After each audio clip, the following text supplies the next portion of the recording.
Hey, what's up everyone, Mark Carson here, and I'm super excited about the video. We're going to be going in depth into acceleration versus top end speed and just giving you a better understanding of what are some of the differences and what are some of the similarities between both. We're going to be using Noah Lyles as the example, and while he is amongst the fastest, if not the fastest, probably top sprinter in the world or top end speed sprinter in the world, obviously some of the things within his acceleration have not always been great, right? He still has really good acceleration, 195 in the Olympics last year. He was Olympic gold medalist, which is, again, is not the fastest 10, but getting anything under 2 is very, very respectable. Obviously, the more you can get like the 1/8, it's going to be really good. But he obviously has some great things that he does from a top end speed perspective that we want to be able to just give some compare and contrast between the differences here. So first thing, and you can already see some of the angles here. So we're looking at like the toe off, and we can't get the exact time. I wanted to get both feet here, but we can see with the toe off, and I love how much extension he's getting out of his toe, out of his foot as soon as the foot comes off the ground.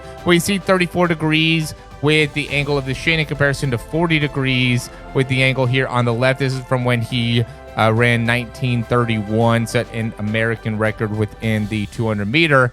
And so some of the things that also stand out are like the arm positioning, kind of the spine positioning. Obviously, some of these things are going to be very, very different. We can see like the spine here. We're going to get a lot more of like an upward position, 99 degrees in comparison to 116. So obviously much more forward. We can kind of see that there. Also head position, we're going to obviously be very different. And then I think this is going to be another important one to be able to understand is as that foot's coming off the ground, notice where the shin is at here. And we could probably even go maybe one more frame here just to kind of, you can see with this, I mean, there's a good amount of difference in terms of how much further back the foot is, but we do want to be able to see some of the differences within the knee height, kind of foot position. So the shin is much more vertical here. The toe is much more vertical here, or here we have more of a downward position and more of a back position within the shin when we're at top speed. So some of the things that really stand out there when it comes to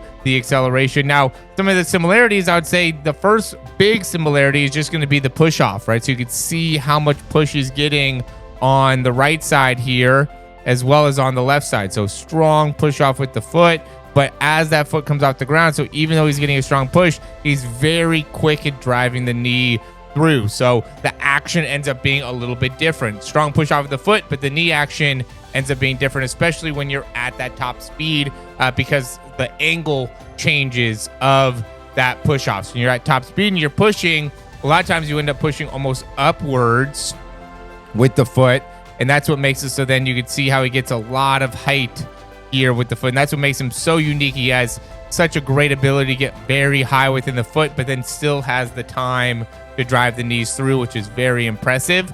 And we can see here during the start here and he probably gets such a strong push off that kind of impacts how well he's able to get the knee through, or somebody like Christian Coleman or Oblique Sofil or Kashane Thompson, they get much more of a focus on the knee drive coming up, where Noah Lyles, again, he's really working on that push off there, and that allows him to get a lot of distance on these first few steps. Notice how much range he's getting all the way out in front. And here it almost is like you want to be trying to get a good amount of forward movement during the acceleration, like in the mentality around it wants to be kind of forward or outwards with those steps, but then still landing on the toes, still trying to get ourselves to be able to be as much on the front part of the foot as possible, and then being very quick at being able to push right back off. So we want to be quick, and then we also want to be having good length as well. And not to say that we're not trying to be quick or have length when we're at top speed. It just a lot more times ends up being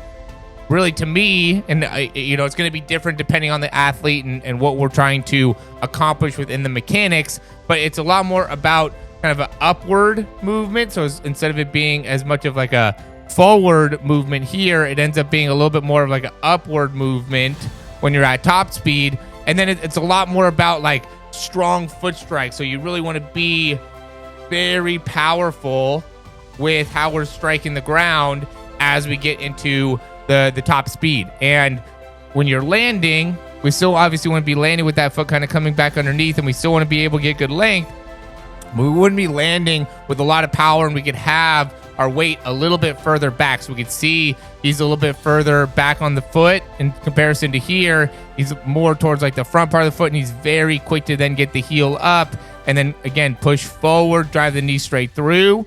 Okay, I usually tell people really at both levels, but definitely during the acceleration, as that foot's coming off the ground, you almost want to be driving that knee forward before that foot is coming off the ground to really allow yourself to be quick and getting that knee coming right up and through and not get too much height within the heel. A lot of people make that mistake where they just get a lot of height within the foot, and that makes it very difficult to be able to accelerate very well, and it makes it very difficult to be able to maintain this forward lean, because as you're accelerating, you really want to be able to stay forward for as long as you can and just continue to be able to push and get a lot of length. Eventually you get to a time period where you start getting higher up with the foot.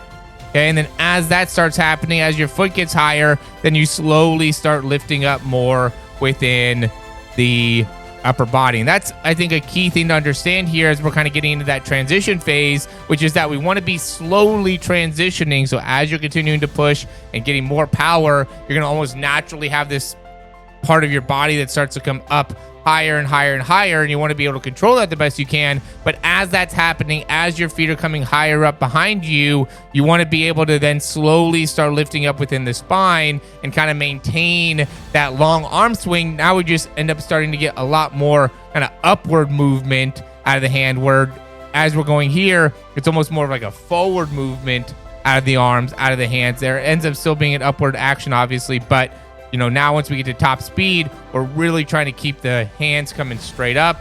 Here, it's almost more out because that spine is also out. So it's what ends up being a difference here is we can see that spine position is more forward. And so now we're getting much more like a forward reach there, where this top end, we're getting much more of like an upward action out of the hands. Okay, and regardless, we still want to be very powerful with the foot strike. We still want to be very active within the ankles. If there's one thing that we could take away from watching these top athletes, and the thing that I think so many people struggle with, especially the people that come to me saying, hey, I need to get faster. I need to understand what are the mechanics that are hindering my performance. It's not strength for most people. It's not your genetics. It's not all these, random things. For most people, it's the inability to properly use the feet. Once you get better understand the ankle movements and the feet movements, it makes a big deal when it comes to understanding acceleration at top end speed and just being able to run fast in general. There's so much motion that's happening within that action of the foot. So being able to get the foot through quickly, get the toe up, pull down and push off, and be able to do that very fast with a lot of power makes it so then you get more range of motion in the stride, makes it so then you're able to cycle the legs faster because now you can bring the foot through much quicker, which once you can cycle the leg faster, it makes it so that you can generate more power into the track, into the ground, into the field. Once you can do that, then you're going to be able to run fast. That is the key predictors. How well can we generate power into the ground, force in the ground? Again, a lot of times it's not about getting stronger or making it so you have more time in the weight room or have more explosiveness, whatever the case may be, work on plyos, jumping, while those can be helpful, it's not like that's not going to help. But if you don't understand how to use your feet effectively, then it's just all going to be for, it's not going to help the same. So I hope this ends up being beneficial. I was really excited about creating this, and I think it's going to be something that has a lot of value in it. I just know that you have to be able to kind of bear with me on getting into the technical side of it. As long as you're down with the technique and want to be able to understand the technique better, this is going to be very helpful for you, very beneficial for you. If you want to find something more specific to your particular sprinting, I would say check out the description down below. We have a lot of great things to offer you when it comes to understanding the mechanics, whether it is just getting coached on it or taught more about it or getting a breakdown to be able to really show what it is that you're doing compared to what you should be doing when it comes to your running mechanics. Ton of information, ton of ways to be able to help. Check that out in the description down below. Thanks for watching, and we'll talk to you soon.